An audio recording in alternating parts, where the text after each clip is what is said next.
Remember Painbow? Well, we're doing it again. Somewhere Over the Swingset is essentially to Painbow as to what Man Up 2 is to the original Man Up, with just enough changes here and there to technically make it a different enough episode to constitute its own slot on the seasonal roster, although it's still very redundant in the grand scheme of things. With this being the second to last episode of Season 1, it's hard to believe that there's been minimal improvement with the near 40 episodes I've covered up to this point. Sure, some episodes were deemed good and passable while others perished miserably due to their flaws, but overall I can't say this series has gotten better since it first began. Bear in mind that this is just the first season, and the one that follows is an entirely different subject. I find difficulty in trying to find new criticisms of this episode that can't already be made for the first episode featuring the insipid LSD-induced abomination because they share a lot of the same quirks that caused so many people to place Painbow at the very top of their absolute worst episode lists. The original Painbow suffered from a major case of trying too hard to be hip with the kids. Its overabundant usage of slang from the 2010s is what will undoubtedly make it one of the most dated specimens of animation of the decade. This is an unfortunate side effect of most brazen cultural references. The Powerpuff Girls reboot is already a product of its time. I think it's been said a million times by this point that the show isn't going to age well, and the lead example that everyone will use when justifying their point of contention in this argument is Painbow. All someone has to do is mention this episode by name, and the majority of people will already know what they're talking about. It's ironic to me because the Powerpuff Girls was originally a show that incorporated modern lingo into its episodes, but the key difference between it and the 2016 series is that it was subtle about it, sometimes even going so far as to make jabs towards it instead of taking itself seriously. Hey, Blossom! Totally tubular. Word up, Buttercup. Oh, that is so lame. Sure, Buttercup made an aside here or there denouncing the language, but it wasn't as effective as seen in the previous example. If Painbow had done a better job at this, I'm sure it wouldn't have gone over as poorly as it did. It also suffers from a forced moral, one that really doesn't correlate well with the events of the episode that precedes it, and of course, the twerking. The twerking. But hopefully now you see the fatal flaw in this episode. The culture, the moral, the twerking. Once more, the culture, the moral, the twerking. Again, the culture. Okay, we get it! Yes! And now you will get this! Somewhere Over the Swingset does this all over again, only slightly less egregious than last time. This episode begins with a random announcer guy introducing us to Townsville's newest amusement attraction, the stratospheric swingset, the tallest swing set on the planet. He announces that, and I quote, "Neither kid nor adult have been able to survive this monster swing." Now, I don't know if he's lying about that fact or not, but if he's telling the truth, then I don't think this thing is necessarily legal. Had I not already spoiled it during my introduction of the episode, you'd probably figure out that this is Allegro's doing simply by paying attention to this announcer's character design, especially his eye. The rainbows on the swing set, as well as the one that appears in the sky, also sort of gives it away to the point where I don't even think this can qualify as foreshadowing. I mean, at least Steve was slightly hidden in Electric Buttercup, but I figured out this was Allegro the second he appeared on screen. So hearing how dangerous this contraption truly is, Big Joey decides to step up to the plate and take a swing at it, pun intended, only for him to fail as the announcer said he would. This prompts none other than Townsville's, quote, saviors, to take on the challenge themselves and prove they can be the first ones to survive the deadly swing set with ease. You know, because the Powerpuff Girls are clearly known for the daring stunts they do in their spare time. Right before the girls can hop aboard the Swingset Express, the professor shows up to warn them not to go on that thing because he says it's too dangerous. The funny thing is that it actually makes sense for the professor to want to keep the girls safe because they're so consistently fragile across the series. But, wasn't this the other way around literally 3 episodes ago? Turns out his actual reasoning has to do with the fact that he doesn't want the girls to show off, but then what does it being too dangerous have anything to do with it? Like, sure, he could have made the argument that it'd be a bad influence on the kids watching because, the kids around the swing set and the ones watching at home, because it could lead them to doing dangerous things too. The fact that they're showing off isn't necessarily a problem for anyone other than the girls, because it'd just be them inflating their egos rather than instigating the surrounding audience into bringing potential harm to themselves the way my aforementioned point would, so I think the professor could have used a more convincing argument here to get the girls to stop, but now I'm starting to overanalyze the situation a little bit, so I'm going to move on. Buttercup pretty much admits that they're rubbing it in people's faces, but Blossom gives the counter-argument that they're doing it to inspire others to achieve the dreams of which they thought they could not, and to demonstrate the power of female determination. You know, out of context, this screen cap looks pretty bad, not gonna lie. The professor makes the girls promise not to ride the swing set, and they promise to wait until he falls asleep and then go down in swing set history. The perfect little girls, ladies and gentlemen. Why Blossom is deliberately going against the professor's word here without a good reason is beyond me. Points for that semi-fourth wall break there, though. I liked it. We promise. To wait until you fall asleep, then go down in swing set history.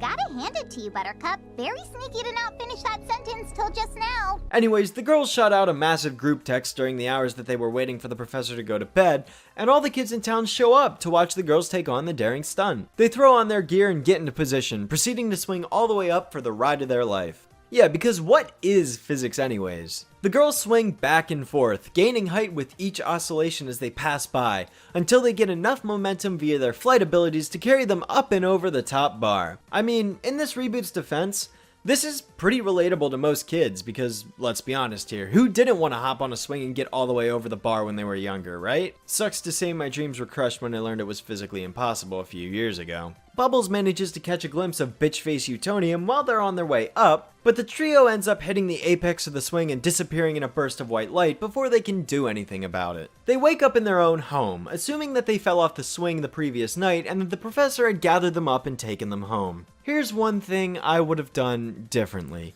Instead of having the girls disappear into a giant burst of light at the top of the swing set, I would have shown a more subtle way of having the girls pass out. Perhaps the girls would start out thinking they were going to survive the treacherous swing set because they can manage to keep control of it for a time, only to lose their grip akin to the way Joey did earlier in the episode due to the aforementioned swing set being a challenge to stay on. Once the girls pass through the clouds and start swinging back down, I could see them losing their grip and attempting to fly away, only for them to be unable to react in time due to the rapid acceleration of gravity and shock. Right before they'd hit the ground, the screen would cut to black and be followed by them waking up in the room. This way the audience is kept in the dark a little bit more as to what happened. I wouldn't consider this a situation where the audience should know more than the characters do because we only ever see events unfold from the girls' perspective. This isn't a case of looking into the villain side of things or considering other points of view, so seeing exactly what happened to the girls at this point in time might not necessarily be the best idea. The execution of keeping the girls in the dark while making it apparently obvious that something magical happened to them for the audience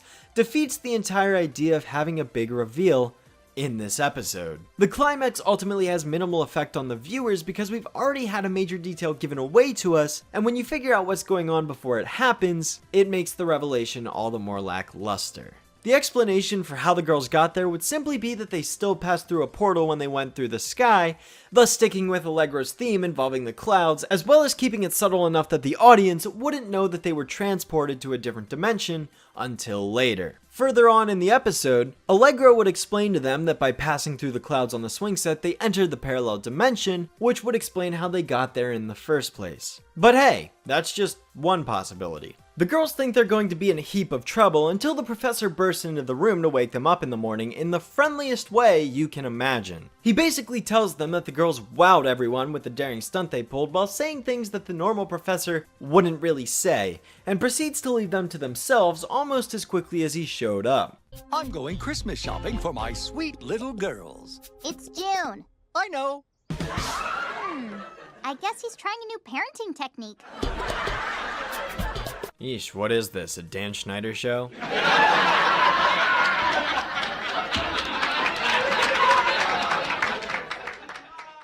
I walked right into that one. Before the girls can do anything else, they receive a call on the hotline from the mayor and head out to the city hall as moderately comfortable as they normally do. So the three of them run into the mayor, who seems to be acting significantly more competent than usual, similar to the way the professor wasn't acting himself from earlier. It feels like these characters the girls are running into are meant to be acting as opposites compared to their usual selves, although the professor and two characters I'll mention shortly don't really feel like polar opposites, but I'll give them the benefit of the doubt here. The mayor solves a budget crisis, ends a dispute among animals, and even opens up a pickle jar for one of the staff members before telling the girls that the town is safe and that they can head home. Why he bothered calling them there in the first place, I honestly have no idea. The girls then arrive back at their place to see Fuzzy and Mojo joining the professor for book club, which honestly doesn't sound like anything out of the ordinary considering all of the stuff that Reboot Mojo has done during the past season.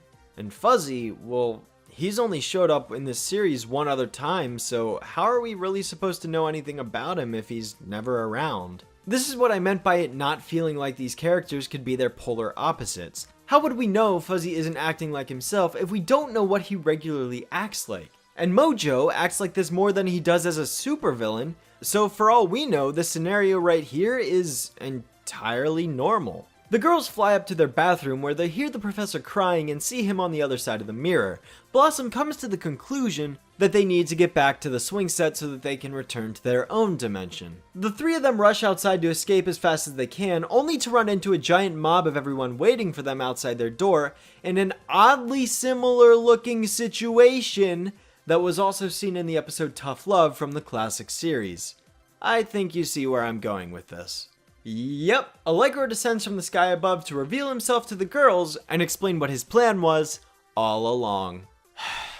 Alright, so here's what went down. Allegro was apparently still weakened from what I'm assuming to be the last encounter he had with Buttercup back during the events of Painbow oh so long ago, and needed to find a way to restore himself to his full potential. He did this by creating a perfect little Townsville for the girls to live in long enough for him to absorb their energy and get strong again. Now that he's back in shape, he's forcing the girls to stay there for the rest of eternity. Now that is some grade A bullshit if I ever saw it. If Allegro was supposedly still suffering from heavy injuries since the events of Painbow had concluded, how was he still able to conjure up an entire dimension for the girls to live in? Or, if I am to assume that this dimension was the one he had fled to when his vortex got sucked up into the sky in Painbow, how was he able to get out? Why did he need the girls specifically to absorb energy from? How could he have escaped this dimension back into the real world if he wasn't strong enough? Or, was he strong enough to be able to transport to this reality, but not take over? I think traveling across dimensions has to at least take some intense amount of power to be able to accomplish. He also heavily implies the fact that he created the fake Townsville after Painbow had concluded. So again, if he was weakened in his feeble state, how is he capable of creating an entire simulation of Townsville for the girls to live in? Furthermore, what's the deal with this energy absorption stuff? How is he able to absorb this energy the girls have? Where is the energy coming from? Is it Chemical X? Because that's a reasonable explanation, and it would actually be the first time this stuff is even mentioned in this series, not counting the fully extended intro, which doesn't even play at the beginning of the televised episodes. I would understand if he were powering up from the girls' happiness, given the fact that that's how he maintained control the first time, but the girls are never happy here. They aren't satisfied with what's going on around them. They're worried from the beginning. This is a sorry excuse for Allegro's return that just doesn't cut it for me. I appreciate that they acknowledged continuity, but you know what would have been better? Just saying he fled to his own dimension to recharge. Nothing needs to be mentioned about absorbing energy from the girls. It's perfectly believable that he would gain power from living in his own domain. That's all it would have really taken. His explanation falls apart because it's so vague and unrefined. All it ends up sounding like is a convenient excuse for him to return without actually thinking a legitimate reason through. Allegro sicks all of the mind control citizens on the girls exactly like how him did it to them in Tough Love, again proving another instance of this reboot stealing from the original, and this just further proves the idea that Allegro is essentially the reboot's him. This becomes redundant given that him is still around acting as an item peddler, and honestly, he could have easily enacted both of these plans Allegro had come up with, rendering his existence as a character obsolete. And that leads me to another thing. We still don't know anything about Allegro. What's his motive? Where did he come from? What's his small form meant to be? It would be great if we were at least given some answers so we can know more about his character, but no, we get nothing. The girls continue beating up all the civilians until they realize that these are just Allegro's lackeys in disguise, with Bubbles getting caught up to doing another questionable action that still makes me feel uncomfortable while watching. One could have made the argument that she was brainwashed in Painbow and that she wasn't in control last time, but here she is, performing this dance of her own free will, regular eyes and all, so no, I'm not comfortable with this. And just like Painbow, the moral is undoubtedly forced into this episode just for the sake of having one. The message is that dads restrict their kids from dangerous things because they don't want their kids to get hurt. Okay, so, good moral, but it's forced in here. It doesn't work when the majority of the episode ignores the idea until moments before the characters have their epiphany. Allegro gloats to himself on the swing while the girls do away with him and attempt to escape by swinging back and forth, constantly knocking him in the head as he carelessly stands there instead of doing the logical thing and moving 2 feet to the left. The girls escape after knocking Allegro back into his weaker form, which still has no explanation given to it, and they return to the professor to apologize. He's grateful that they returned, but reality ensues when he says they're still grounded after all. So yeah, Painbow 2.